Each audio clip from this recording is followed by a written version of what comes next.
Sabe o que está acontecendo no seu corpo agora mesmo, enquanto você ainda não comeu nada hoje? Existe um hormônio que já está trabalhando para queimar sua gordura armazenada. Não é a academia, não é nenhum suplemento, é o cortisol. O mesmo que você a vida inteira ouviu que era o vilão do estresse e do barrigão. E aqui está a contradição que esse vídeo vai resolver. Durante o jejum, esse hormônio pode ser o principal ativador da queima de gordura no seu organismo. Mas só se você entender quando ele age, como ele funciona e o que você não pode fazer logo de manhã sem destruir esse processo inteiro. Esse vídeo responde uma pergunta específica. Qual é a fonte de energia que o cortisol ativa durante o jejum? A resposta não é simplesmente a gordura. É muito mais preciso do que isso. E quando você entender o caminho completo, vai perceber por que tantas pessoas fazem jejum por semanas e não sentem a diferença que esperavam.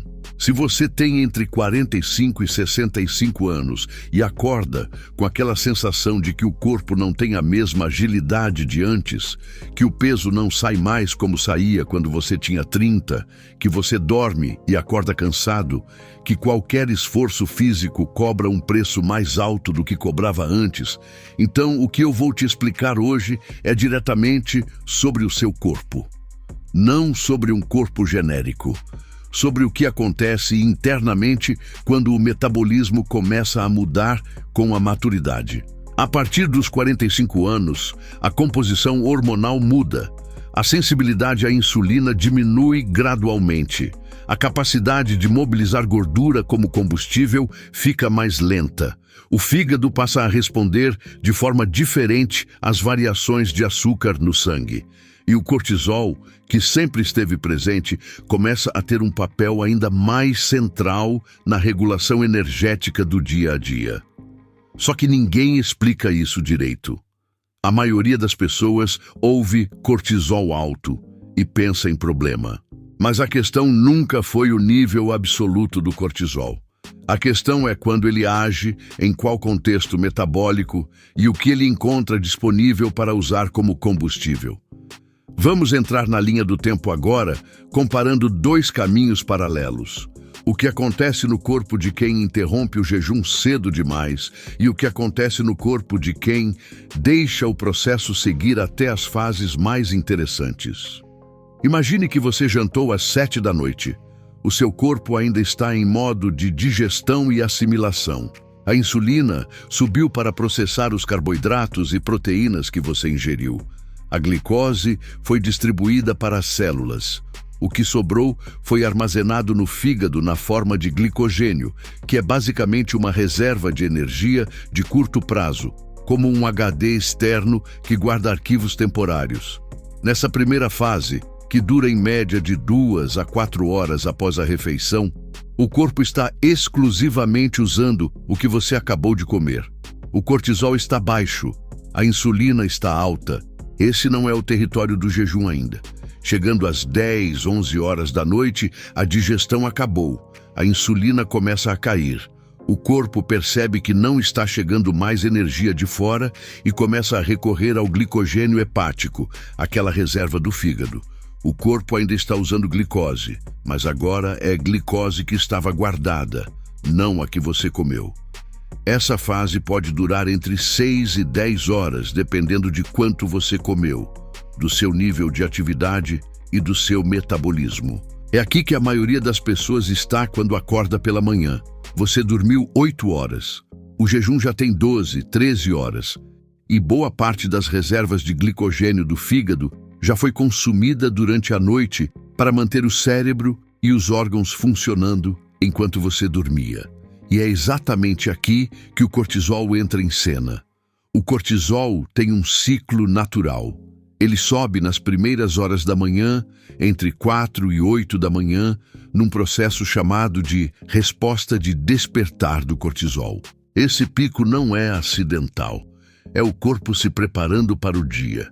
E um dos trabalhos principais desse pico matinal é justamente garantir que você tenha energia disponível mesmo antes de comer qualquer coisa. Para fazer isso, o cortisol usa dois mecanismos principais. O primeiro é a gliconeogênese hepática. O cortisol sinaliza para o fígado que é hora de produzir nova glicose a partir de fontes que não são carboidratos. A principal fonte usada nesse processo são os aminoácidos, que vêm da reciclagem de proteínas musculares, e o glicerol, que vem da quebra de triglicerídeos, ou seja, da gordura armazenada. Pensa no fígado como uma usina que pode produzir combustível a partir de matéria-prima variada. O cortisol é o sinal que acende essa usina.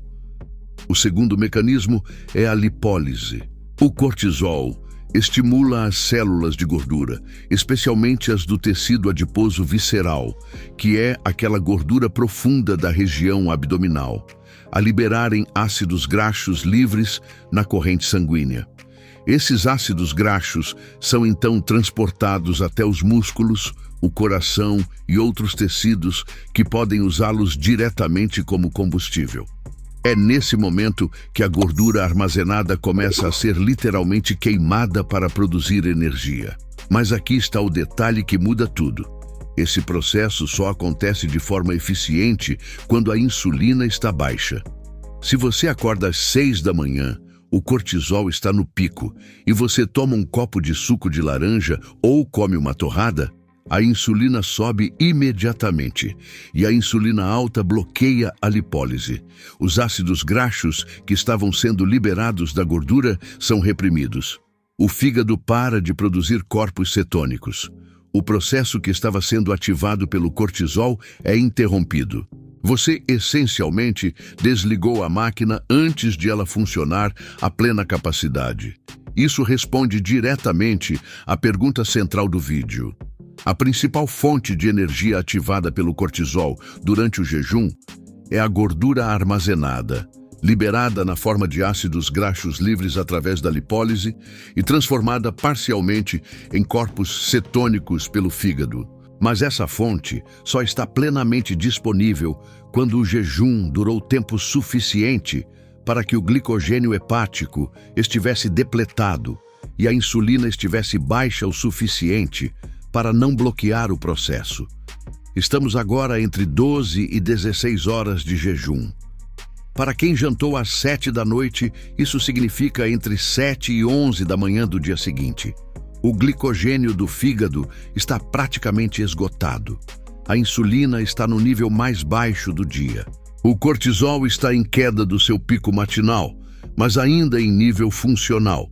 E o corpo está agora em modo de mobilização de gordura de forma mais pronunciada.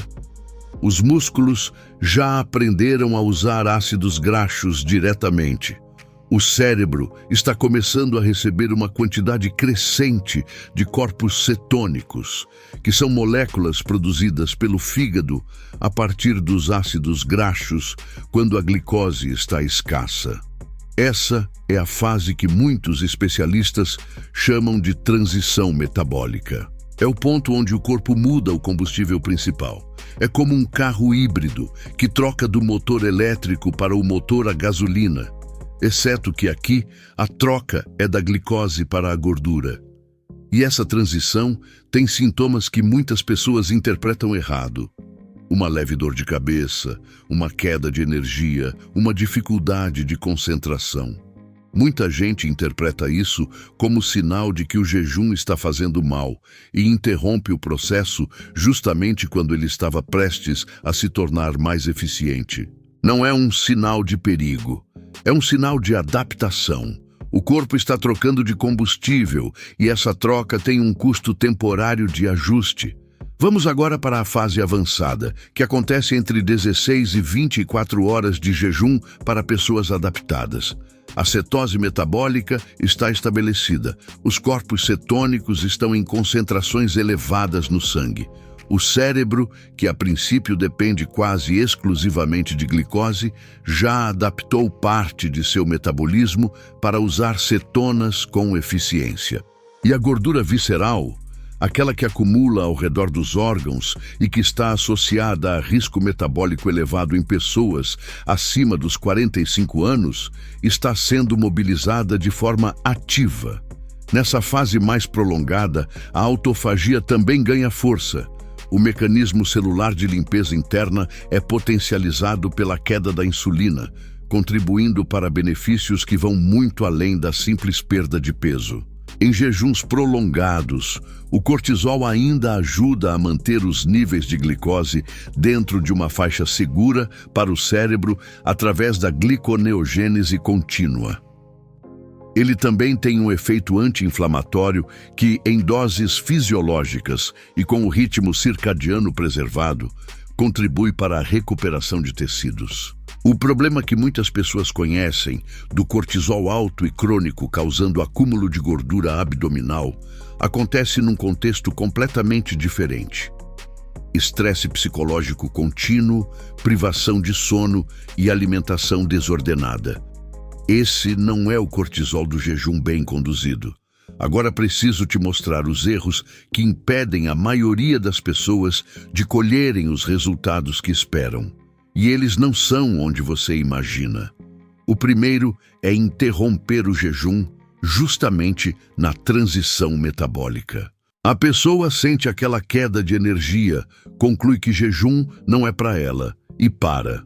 Se ela tivesse continuado por mais alguns dias, com ajustes simples de hidratação e eletrólitos, o corpo teria completado a adaptação e ela teria experimentado o oposto. Mais clareza mental, energia mais estável, menos fome. O segundo erro é mais sutil. Compensar o jejum com refeições ricas em carboidratos refinados na janela alimentar. A pessoa faz 16 horas de jejum. O corpo está em modo de queima de gordura e então come pão, biscoito e sobremesa. A insulina dispara. Os ácidos graxos que estavam circulando são reempacotados e boa parte do trabalho metabólico do jejum é neutralizado pela refeição seguinte.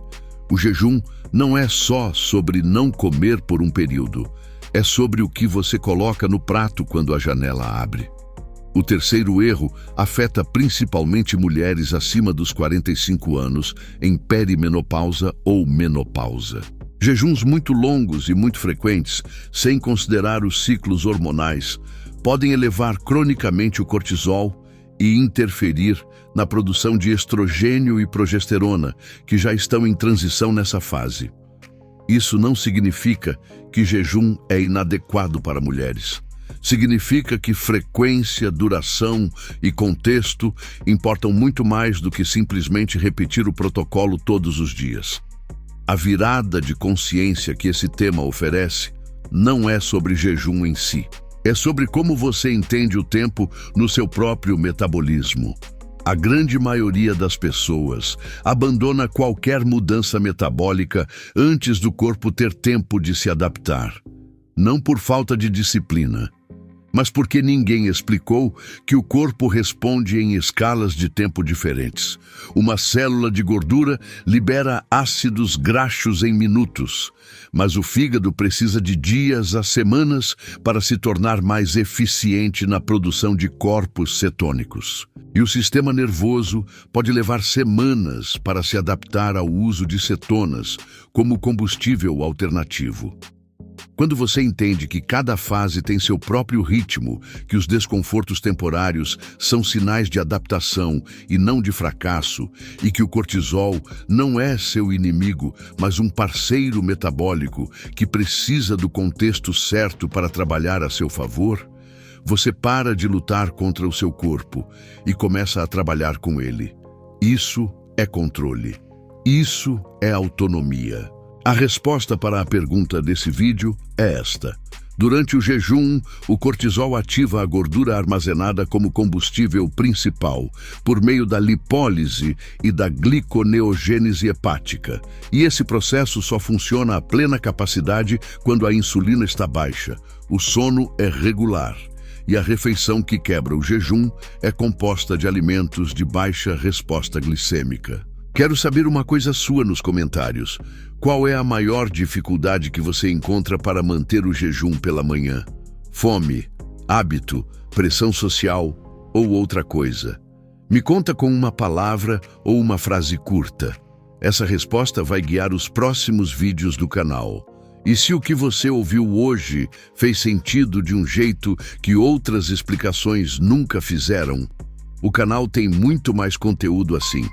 Inscreva-se e ative o sino para não perder a próxima conversa.